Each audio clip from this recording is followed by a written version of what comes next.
dan perkataan Samuel sampai ke seluruh Israel. Orang Israel maju berperang melawan orang Filistin dan berkemah dekat Eben Heser, sedang orang Filistin berkemah di Afek. Orang Filistin mengatur barisannya berhadapan dengan orang Israel. Ketika pertempuran menghebat, terpukullah kalah orang Israel oleh orang Filistin, yang menewaskan kira-kira 4.000 orang di medan pertempuran itu.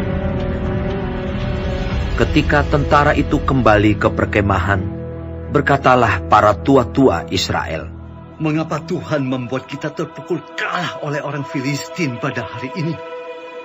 Marilah kita mengambil dari Silo tabut perjanjian Tuhan, supaya ia datang ke tengah-tengah kita dan melepaskan kita dari tangan musuh kita." Kemudian bangsa itu menyuruh orang ke Silo, lalu mereka mengangkat dari sana tabut perjanjian Tuhan semesta alam, yang bersemayam di atas para kerub.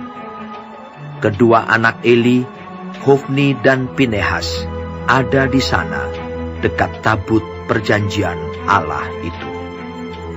Segera sesudah tabut perjanjian Tuhan sampai ke perkemahan, bersoraklah seluruh orang Israel dengan nyaring, sehingga bumi bergetar.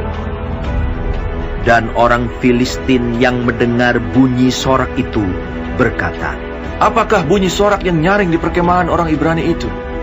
Ketika diketahui mereka bahwa tabut Tuhan telah sampai ke perkemahan itu, ketakutanlah orang Filistin, sebab kata mereka, "Allah mereka telah datang ke perkemahan itu." Dan mereka berkata, "Celakalah kita, sebab seperti itu belum pernah terjadi dahulu. Celakalah kita, siapakah yang menolong kita dari tangan Allah yang maha dahsyat ini? Inilah juga Allah yang telah menghajar orang Mesir dengan berbagai-bagai tulah di padang gurun." Kuatkanlah hatimu dan berlakulah seperti laki-laki, hai orang Filistin, supaya kamu jangan menjadi budak orang Ibrani itu, seperti mereka dahulu menjadi budakmu. Berlakulah seperti laki-laki dan berperanglah. Lalu berperanglah orang Filistin, sehingga orang Israel terpukul kalah. Mereka melarikan diri masing-masing ke kemahnya. Amatlah besar kekalahan itu. Dari pihak Israel, gugur 30.000 orang pasukan berjalan kaki. Lagi pula tabut Allah dirampas, dan kedua anak Eli, Hofni dan Pinehas, tewas. Seorang dari suku Benyamin lari dari barisan pertempuran, dan pada hari itu juga ia sampai ke Silo dengan pakaian terkoyak-koyak dan dengan tanah di kepalanya. Ketika ia sampai, Eli sedang duduk di kursi di tepi jalan menunggu-nunggu, sebab hatinya berdebar-debar karena tabut Allah itu. Ketika orang itu masuk ke kota dan menceritakan kabar itu, berteriaklah seluruh kota itu. Ketika Eli mendengar bunyi teriakan itu, bertanyalah ia, "Keributan apakah itu?" Lalu bersegeralah orang itu mendapatkan Eli dan memberitahukannya kepadanya. Eli sudah 98 tahun umurnya, dan matanya sudah bular, sehingga ia tidak dapat melihat lagi. Kata orang itu kepada Eli, "Aku datang dari medan pertempuran. Baru hari ini aku melarikan diri dari medan pertempuran." Kata Eli, "Bagaimana keadaannya, anakku?" Jawab pembawa kabar itu, "Orang Israel melarikan diri dari hadapan orang Filistin. Kekalahan yang besar telah diderita oleh rakyat. Lagi pula kedua anakmu, Hofni dan Pinehas, telah tewas. Dan tabut Allah sudah dirampas. Ketika disebutnya tabut Allah itu, jatuhlah Eli, terlentang dari kursi di sebelah pintu gerbang. Batang lehernya patah dan ia mati, sebab telah tua dan gemuk orangnya. 40 tahun lamanya ia memerintah sebagai hakim atas orang Israel. Adapun menantunya perempuan, istri Pinehas, sudah hamil tua. Ketika didengarnya kabar itu, bahwa tabut Allah telah dirampas, dan mertuanya laki-laki serta suaminya telah mati, duduklah ia berlutut, lalu bersalin, sebab ia kedatangan sakit beranak.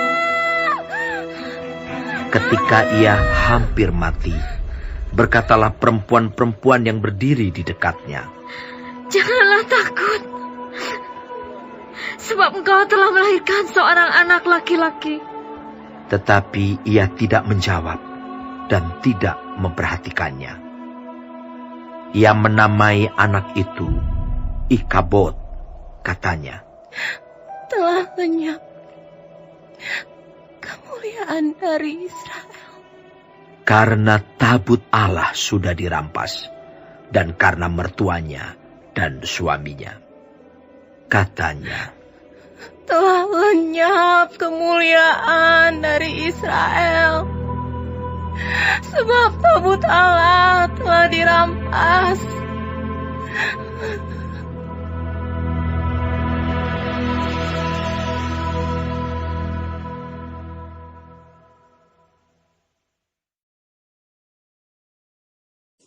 Shalom semua jemaat Tuhan, kembali kita di dalam pendalaman Alkitab Clear Sight. Sekarang kita sudah memasuki kitab 1 Samuel 4. Tuhan Yesus memberkati. Tabut perjanjian mewakili kehadiran Tuhan di Israel. Umat itu mengira bahwa tabut perjanjian itu akan menjamin perkenanan dan kuasa Tuhan tanpa syarat. Mereka tidak mengerti bahwa sebuah lambang-lambang rohani tidaklah dengan sendirinya memastikan realitas dari apa yang dilambangkan itu. Tuhan akan tetap tinggal bersama umatnya sepanjang umatnya memelihara hubungan perjanjian dengan Tuhan. Demikian pula di bawah perjanjian baru, dibaptis dengan air, mengambil bagian dalam perjamuan kudus, tidak akan membawa keuntungan rohani, kecuali seseorang itu sungguh-sungguh tunduk kepada Tuhan dan jalan-jalannya yang benar. Kematian Hofni dan Pinehas serta terampasnya tabut perjanjian menekankan bahwa Tuhan akan menghakimi, yaitu mendatangkan bencana pribadi atas seseorang dan mengangkat kemuliaannya dari mereka yang menerima para pemimpin rohani yang amoral. Panggilan menjadi nabi bukanlah semata-mata kehormatan dan status, tetapi terutama kepercayaan untuk menjadi juru bicara Tuhan yang dapat diandalkan. Samuel dipersiapkan menjadi nabi dengan praktek langsung di bawah asuhan mentornya, yaitu Imam Eli. Ia belajar mendengar dan membedakan suara Tuhan dari suara manusia. Ia belajar taat pada suara Tuhan. Samuel lulus ujian pertama. Tuhan berkenan kepadanya, dan seluruh Israel menerima dia sebagai nabi Tuhan. Kisah Nabi Samuel yang dikontraskan dengan Imam Eli dan kedua anaknya. Tuhan berkenan menyatakan pilihan dan panggilannya, tetapi yang dipilih dan dipanggil memiliki tanggung jawab meresponi dalam iman dan ketaatan. Ikabod artinya tidak ada kemuliaan. Kemuliaan Israel adalah Tuhan dan manifestasi kehadirannya di bumi di antara umatnya. Janda Pinehas sudah sepantasnya cemas akan hilangnya kemuliaan Tuhan, sama seperti orang percaya harus prihatin jikalau kehadiran, kekuasaan, kekudusan, dan karunia-karunia roh Tuhan itu tidak ada lagi. Sungguh mengerikan akibat ditinggalkan Tuhan. Hal ini hanya akan terjadi kalau kita tidak merespon anugerah dan kesempatan melayani Tuhan dengan benar. Amin. Tuhan Yesus memberkati.